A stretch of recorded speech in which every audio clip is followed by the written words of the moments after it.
What's up, Greg? I hope you're all having a great day. Welcome back to my channel. This, of course, is another episode of I'm Radio Rebel. So I keep seeing clips from this movie popping up on TikTok. It's called Radio Rebel. It's a Disney Channel original movie. I'd never seen it before. I guess it was like a year or two after I stopped watching Disney Channel because I know who Debbie Ryan is. But apparently there's like a big trend on TikTok right now, or at least there was a couple days ago, where people will reenact the really strange faces and just like weird acting that Debbie Ryan does in this movie. So after seeing some of these TikToks, I was like, shoot, I gotta check out this movie, which I did. I watched the whole thing, and afterwards I was like, well, that was a big waste of time. And yeah, this is a new Greg hoodie. It's a nice spring-colored mint or turquoise, teal, however you want to call this color. It's a new hoodie. It's available on DannyGonzalez.store. There's also a similar colored t-shirt if you want to pick that up because you are worried about being too warm or you want people to see your forearms. All right, well, without further ado, let's watch a Disney Channel movie. Report cards came out today. So the movie starts off by giving us a clip of Radio Rebel. It's this radio show run by a teenager named Tara. She runs an internet radio show that broadcasts all over Seattle. I don't know why it doesn't broadcast in other places because it's an internet radio show and not a real radio show. And she's honestly sort of the voice of her generation. Everyone at school listens to her. She's always giving these messages about being yourself and rejecting the status quo, which is kind of ironic because it's all run by the shyest kid in school, Tara. She's so shy, in fact, that she doesn't want anyone to know that she's Radio Rebel, not even her best friend. You should talk to your stepdad. What? Why?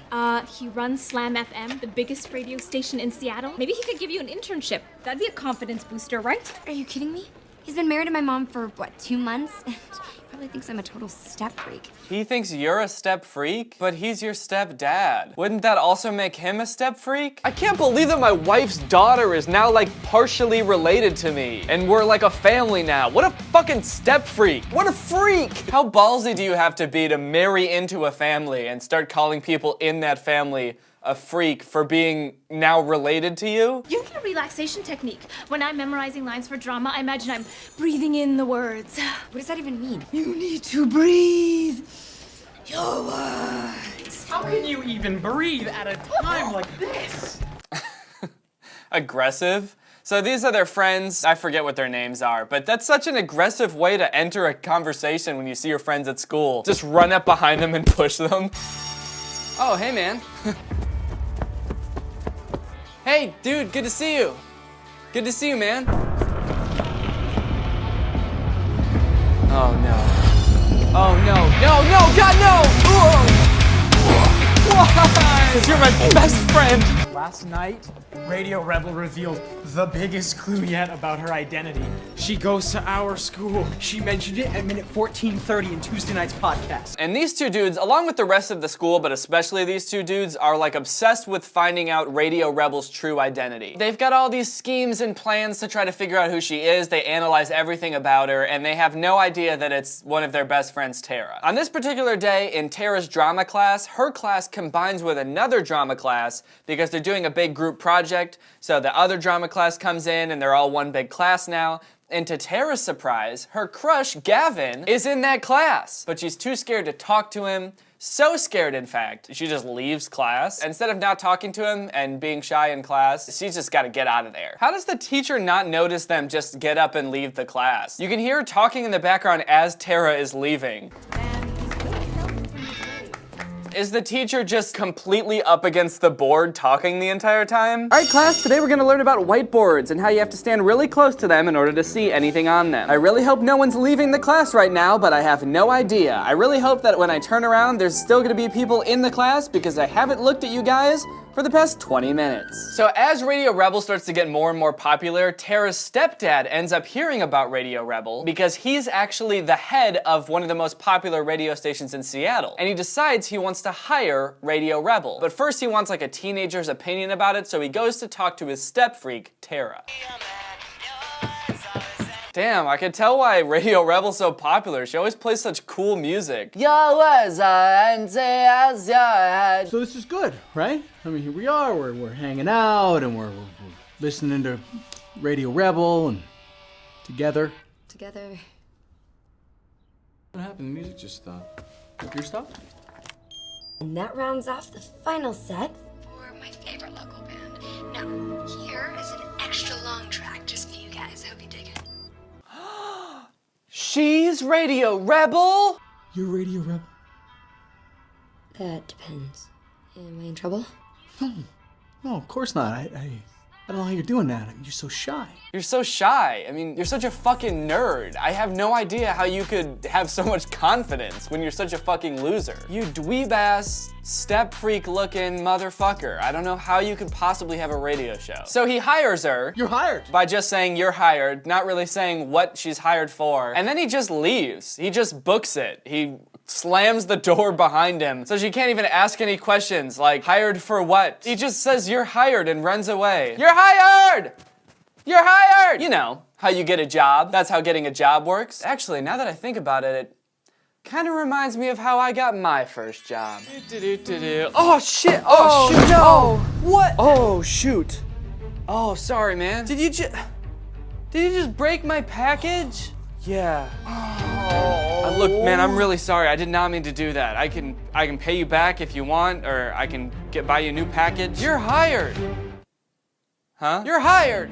You're hired. You start Monday. What? I don't know. Huh? You're hired. You're hired. Where? Oh God, yes, you're hired. Was this a job interview? Oh, fuck yeah. And that's how I started working at UPS. Then, of course, back in drama class, Tara gets put in the same group as her crush Gavin. And when Tara goes up to talk to Gavin, the chemistry is palpable. Cool shirt.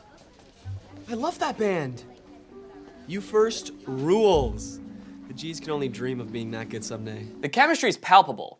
You can palp it. It is able to be palped. The chemistry is Palpatine. Do it. Okay, here's a good scene. So in this scene, they're in gym class, I guess, and Tara is talking to her best friend, and her friend invites her over that night, but Tara has to do Radio Rebel. She has to do her show, so she can't. But since her best friend doesn't know about Radio Rebel, Tara just has to lie and say that she has to do something else. At least, I'm pretty sure that's what happens, but for the life of me, I cannot focus on the conversation they're happening because of all the weird shit going on in the background. I think this is supposed to be a gym class because everyone's outside playing and doing sports, but everyone is doing like drastically different stuff. In just this scene alone, you see people sitting, stretching, running, one lone dude playing soccer, jumping jacks, skipping, and football. Did their gym teacher that day just be like, I don't fucking care, just go outside and look like you're exercising. It doesn't even matter if you are, just look active. Just be wearing gym shoes and sit on the ground. I don't care. This is kind of a theme throughout the whole movie where the extras are just on some other shit. They're just not doing what they should be doing. I feel like there was a director for the movie and then there was a director for the extras, and the director for the extras just wanted to have fun with it. Okay, take this girl in the yellow hoodie, for example. Let's watch her for the entire scene and see what she's doing in gym class. Ugh, gotta stretch. Oh, it's my best friend Michelle. Hey Michelle, how's it going? High five. Oh yeah, I love you. Oh, another high five. Okay, that's different. You're my best friend now. Oh shit, I think I'm gonna puke. Look at me now, I'm wearing a hood. I'm hood girl, just kidding. It's still me. Oh hey, I think I'm gonna run with these people. I'm just kidding, I'm not. I would never do that. I would never run with those people. Radio Rebel is shot in the arm that Slam FM needs. Since the last show that I produced with Snazzy Dog crashed and burned, there's a lot hinging on this, right? Including my job. No pressure, right? No pressure. I know you're just a shy teenager and you're nervous to talk to people and you're just intimidated by me even being your stepdad. But just so you know, the safety of my jobs is totally in your hands, and if you fuck up, we will both be homeless. Okay, maybe I should play a song just to make sure I know how to. No. Bad practice. How did she fuck up that much by pressing one button? Is there a button that just automatically plays a song and distorts the shit out of it and makes it sound horrible? Is there a button that does that? And if so, why? Why not just get rid of the button? All right, I guess I should practice first before I broadcast to millions of people. Let's try pressing the button that says, don't press this, it makes everything sound horrible. Oh no, it sounds horrible. I'm a failure. 8, 7, 6, 5, 4, 3. So she starts her first Radio Rebel show on the actual radio station, like the very next day right after she was hired, and somehow everyone is already listening. I don't know how everyone automatically knew that she would be on the radio and not on the internet anymore, but I guess they they figured it out. But the show goes surprisingly well. Once she's in her element and she closes her room off so no one else can be in there, she's able to really get in character. You get to see everybody at her school listening and having a great time, except these two. These two are going insane. They're losing their minds. They're trying to analyze her voice and figure out which girl at their school it is, but it's not working because Tara's using a voice modulator that's making her voice sound different. They're not happy about it. They're going wild. They're becoming deranged. I worry about those boys. If you're with me on this, wear red tomorrow.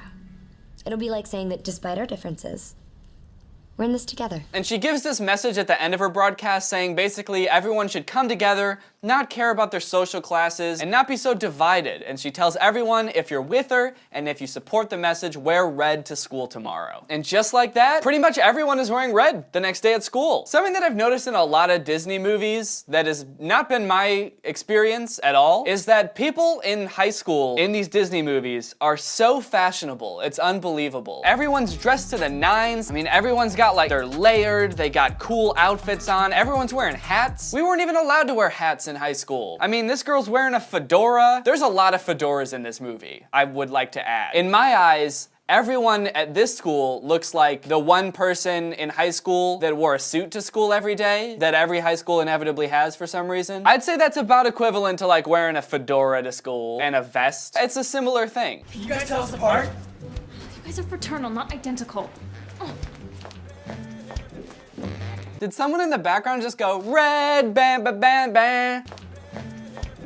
Just so excited about wearing red to school today. Red, bam, bam, bam, bam. We just ran a recording of Radio Rebel's show through a voice analysis app. Soon I'll be able to profess my undying love. We'll be famous. We could get a reward. How can you get a reward? No one's offering a reward. There's been no mention of a reward. Who would pay you? The police? They don't care. I don't think any like adult is going to pay a big chunk of money to find out the identity of a teenage girl. I really hope some grown-ass man's not sitting at home like, I will pay $20,000 for whoever brings me the girl. That would not be good. Later on, we see Tara practicing her drama class project with Gavin and Stacy, and we get to see some more good Debbie Ryan acting faces. And Gavin's character doesn't know you like him. So, you're in agony. I need to see. Now, the school keeps confiscating our stuff. I mean, I've lost 2 sets of headphones and an MP3 player just this term alone. Although I did notice that some of us seem to be exempt from this little stuff-snatching epidemic. Funny how that works, huh? Why is that girl in a neck brace? Have we ever seen her before? I don't think she's a character in this movie. It's just a weird detail, but I don't know who that girl is. Our music is who we are. Are we gonna let someone just snatch that away from us? Why does it sound like she's trying to start like a school-wide mutiny because the teachers won't let them listen to MP3 players in class? That seems like such a weird stance for this movie to take, right? That kids should be allowed to listen to music during class? It really seemed like the moral of this movie was going one direction, like, hey, don't be afraid to be yourself, and we don't need to label each other like pops and non-pops, and then all of a sudden it was like, and we should be able to listen to music in class, and the teacher shouldn't be in charge, we should. Are we just gonna let them take away our iPods and our fucking Zunes? I say we stage a coup. Here's a new song about, trying things you never thought you could. Check it out. Vibe it, really, really dig on it. And then, remember that feeling. Oh man. You know, I was starting to think this movie was like a little bit out of touch, but then I heard that cool kids lingo. Listen to this song, vibe it, really, really dig on it. Chew it, munch, munch, crunch it, throw it up, groove with it. Then she does another stunt like the whole wearing red thing, but instead she decides to directly disrupt class by telling everyone to just get up and start dancing at 8 a.m. the next morning, which everyone does. Even the teacher is getting down in this class. But the principal, the evil principal, doesn't like that. And she tells Radio Rebel to turn herself in or there will be consequences. Radio Rebel, I advise you to turn yourself in now, or your future will be radio silent. So instead of doing that, and instead of, you know, backing down and stopping her antics, she gets a girl who works at the radio station to drive a giant-ass van with big-ass speakers to the front of the school and just start blasting music during lunch. What is going on? Well, Marita can't complain about us disrupting class time because it's lunch. What exactly is Radio Rebel trying to prove? She's like, oh, you don't think we should be able to listen to music in class because it's distracting to the one person listening to music? Well, how about instead, I distract everyone and make it impossible to get any work done. It's not only weird that a student would do this, but it's also weird that the radio station is going along with it. Like, what a weird thing for a radio station to get involved with. Like, purposely distracting students during school by driving a big-ass van with speakers to play music outside. There's also a little subplot in this movie where Gavin is sort of having issues with other members of the band, like the lead singer. The lead singer only wants to make party songs, but Gavin wants to have like a deeper message to his songs. And the lead singer's kind of getting a big head about the whole thing. Since when do our fans determine what we play? Price of fame, my friend. 1, 2, 3. 1, 2, 3! I have news. We can't talk here. Excuse me, could you give us a minute? But this is my office. That relatable high school moment when you kick the janitor out of the janitor's closet because you need to talk in the janitor's closet like you used to do in high school. Man, I miss high school. It was so fun to be so mean to the janitor. In the closet, Tara's best friend tells her that Radio Rebel just got nominated for prom queen. I did not know that you could nominate like a radio persona as prom queen, but I guess this high school just has different rules about a lot of things. And while they're talking, the janitor keeps knocking on the door because he needs to do his job, because he's the janitor, and they're in the janitor's closet. Not now, Mr. Migowski. But I need the broom. Not now!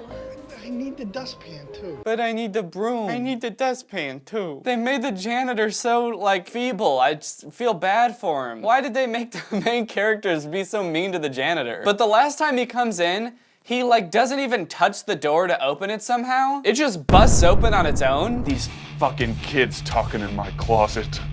I'll show them.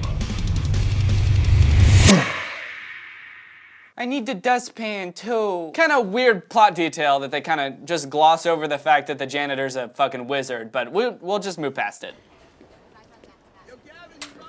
This is another weird scene. So Gavin is talking to the lead singer of the band, and they get in this whole fight because Gavin sort of has a crush on Tara now, and the lead singer of the band is like, that's bad for business, dude. She's not popular, and her dad owns the radio station. You can't like her. And you gotta stay single for the band, or something. But in this whole scene, they added in people yelling at them from like the background, like, oh, the G's are awesome, and hey, Gavin, you're so cool. You don't even know her. Okay, I don't need to, and neither do you. Think of the band, man. They just added in a bunch of stuff in the background, and it continues like while they're having the argument, and after they have the fight, there's still people in the background just being like, hey, I love you, dude, you're so cool. It's also really weird that neither of them acknowledge it. Like this whole shot where Gavin's just walking by himself and people are yelling at him. He doesn't say like, oh, thanks, man, or acknowledge anyone. Because they added all this in afterwards. Just like a really weird editing choice. Yo, Gavin, you're the coolest, dude. Holy shit, Gavin, I love your music, man. You're like a god. Gavin, fuck me. Principal Moreno called. The lunchtime dance party, that was a mistake. I may run Slam FM, but I'm your stepfather first. I'm your stepfather first, and you're my step freak first. This is bigger than Slam, or Marino, or even me. I can't turn my back on the thousands of people who finally feel like they have a voice. You know, I think that's the most that I've ever heard Tara say at one time. You're on in 2 minutes. Wait, what? So he's just okay with it now? He was like, whoa, whoa, whoa, you need to reel it in, okay? You can't have dance parties funded by the radio station at school, super irresponsible, and you're gonna get expelled. And then 2 seconds later, he's like, all right, you can cause a ruckus at school and get expelled and overthrow your teachers and do whatever the fuck you want. As long as you're coming out of your shell a little bit. I am very much questioning the motives of this movie. What are we supposed to learn from all this?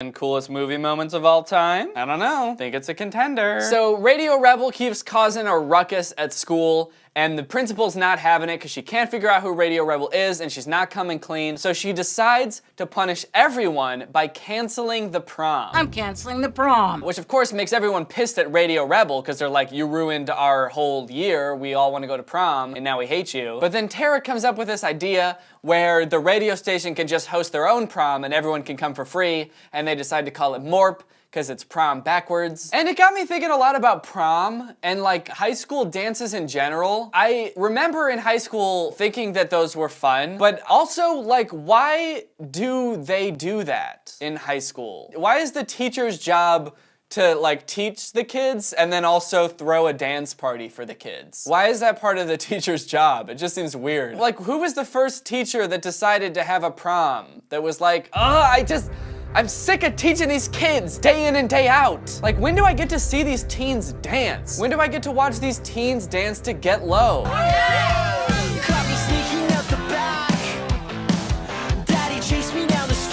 Daddy, chase me down the street. Oh yeah, Daddy. Oh yeah, Daddy, chase me down the street. This movie's got a couple fun, like, musical moments because they got this dope-ass band, the G's, in here, so they have a couple of their songs played throughout the movie. And they pretty much crushed most of their performances, despite the fact that the frontman plays the bass guitar, but seems to think that it's a regular guitar. Later on, it's time for the drama class to perform their big presentations that they've been working on this whole semester. But right beforehand, Stacy says she needs to talk to Tara, but ends up just pushing her in the janitor's closet and locking her in there. Have you guys seen Tara? She's late. Move on already. Pay attention to Stacy. You're turning into a real jerk. You know that, don't you? Me. Yeah. Whoa, dude. Me changing?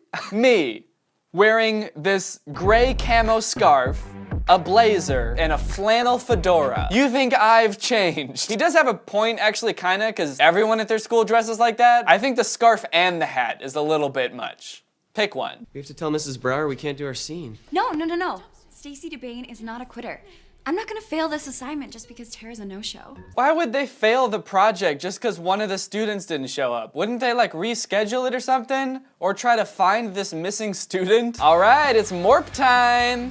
Time for the big MORP. Time for everybody to get MORPed. As I'm sure you could have guessed, Radio Rebel wins prom queen. Or sorry, MORP queen. It's not prom, it's MORP. Radio Rebel! But like, rigged much? Radio Rebel literally works for the radio station that is throwing MORP. Doesn't anyone think it's weird that she won MORP queen? Just saying, I'd look into it. Most of you don't know me. I'm the girl who sits in the back of the class. And at the very end here, Tara reveals herself to be Radio Rebel. I'm Radio Rebel.